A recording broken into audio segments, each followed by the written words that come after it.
Hey guys, thanks for joining me. I am Hugh Matthias, and today I'm going to be asking the question, do we live in a simulation? So I've been delving into this topic a lot in the past year, and it's one that has been debated more recently and more prolifically in scientific circles. There was an American MIT scientist called Dr. James Gates Jr., who in 2023 at a symposium on the topic of particle physics announced that he had found what looked like computer code or computer code type structures embedded in quantum particles, in atomic particles. So whether he was referring to whether he was talking about it in terms of a metaphorical structure or a literal one, that's what the debate has been. And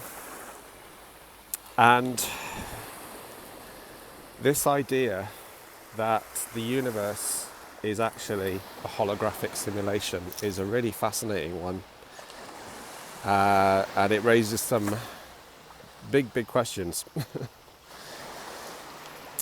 And in exploring this, I want to talk about a particular series of books first, by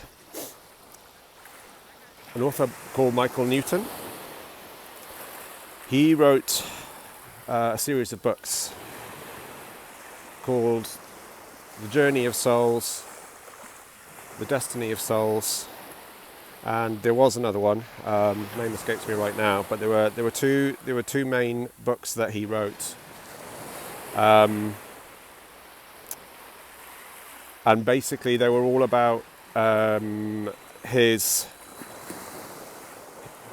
hypnotic regression sessions, because he was a past life regressionist, and he regressed thousands of people over the course of many years into what he called the between life state, where they were accessing their superconscious, as he described it, and he worked with thousands of people all over the world, from every conceivable background, from every culture, every age, every belief system, religious, non-religious, and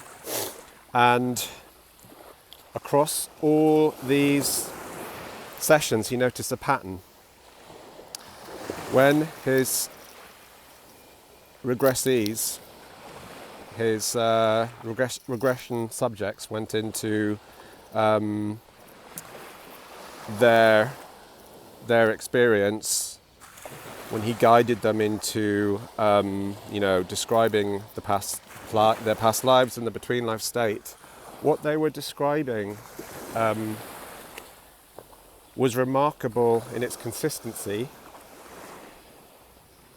across, like I said, thousands of sessions. A picture started emerging, and what they were describing was, in many instances, some kind of technological environment in the between life realm, what we call the afterlife or the spirit world.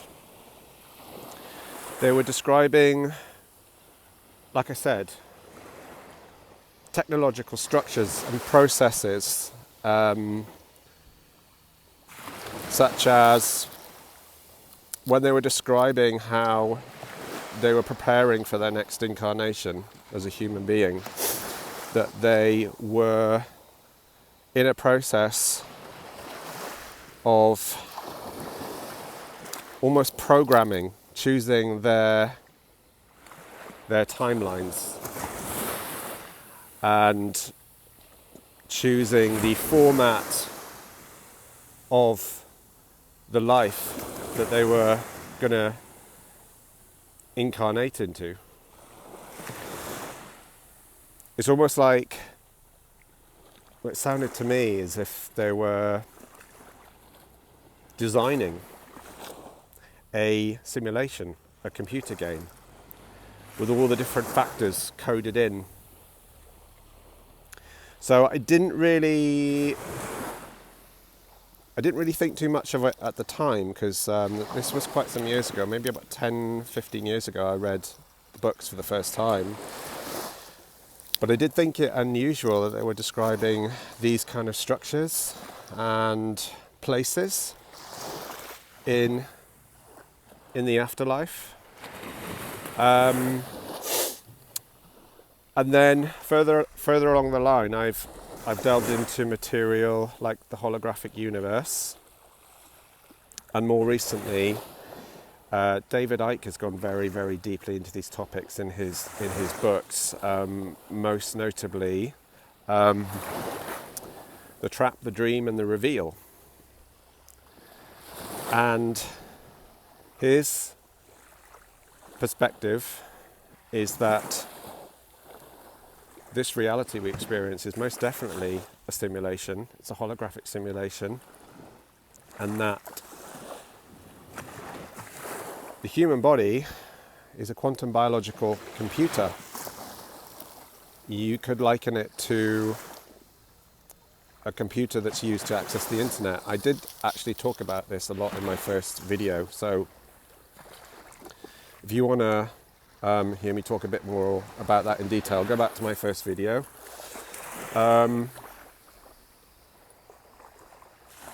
So yes, he likens the human body to a quantum biological computer, like an advanced VR headset, really. If we use the analogy of someone going to a laptop and opening the laptop and logging onto the internet and experiencing the internet, well, the human body is the decoding device. Through the five senses, it decodes the waveform information of this reality, which is all electrical signals, and it decodes it into the reality that we experience. This is the same process, really, when it comes down to it, of a computer decoding the internet, which only exists as code until a computer changes it into images, color, text, video, everything we see on the internet.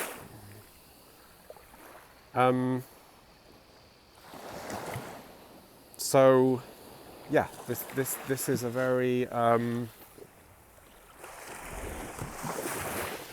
big question, and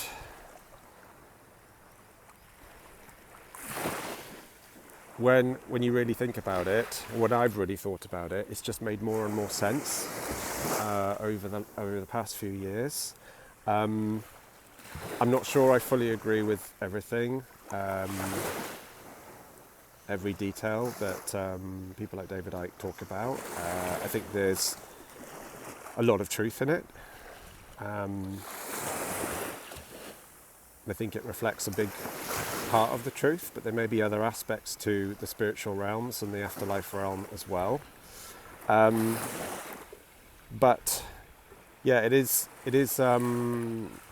very interesting that, going back to Michael Newton, that all of these people who described the spirit realm said there were almost like technological type spaces in there. And one of the stories that David Icke talks about in his book is a guy who was describing that he had accessed pre-birth memories. He, for some reason, was able to remember what his consciousness was seeing and experiencing before he incarnated into a human form. And he described a type of technological room with pods placed around it, and he was placed in one of these pods, and there were beings there that said, "Are you sure that you want to go through with this? And he said yes. And once that process has started, he felt his vibration going lower and lower and lower until he found himself in the body of a baby in utero. And he said the experience was actually very traumatic because the difference in vibration from where he was in the spirit realm to where he went, the space he went into in the womb was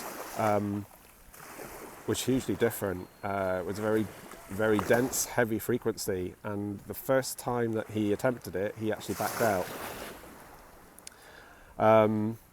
So yeah, you can read all about this in the books. I'm going to be posting links to these books beneath, so you can go and research and delve into these topics, explore them in much more detail if you want to. But yeah, it's just this general idea makes sense to me.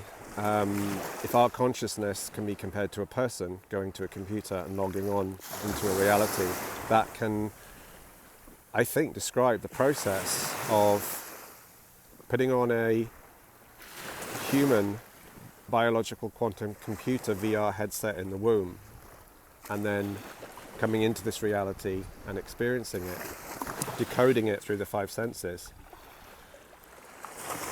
So whether or not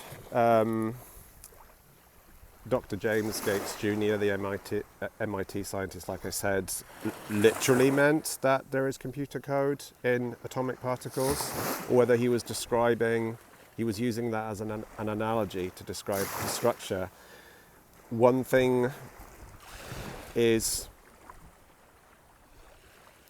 profoundly interesting. So if there is code in the background fabric of the universe, then there is a coder, there is an architect. What do we call that architect? We call it the prime creator, perhaps. The intelligence, the consciousness, the being that created the universe. So this is the very interesting frontier where science and spiritual principles are meeting. And I think that's a very exciting congruence to be exploring. So, do I think we're in a simulation? I think we could be. And that raises some very deep and exciting questions about the nature of who and what we are in our consciousness, and whether we have the ability to interact with that simulation and even rewrite some of the code. It's what I discovered in, it's what I spoke about in a previous video. This idea of instructing the quantum field to change our reality. So, yeah, if you want to go and have a look at that video, I talk about how we have an electromagnetic frequency and it interacts with the quantum field, and we can give that field new instruction sets. So, yeah, I'd love to hear what you think about this topic in the comments below. And if you're enjoying these videos, please hit the like button and hit subscribe. It really helps my channel to grow in these early days. And yeah, like I said, if you want to explore these topics, go and check out the links below, and yeah, let me know what you think. So just going to give you a quick blast here of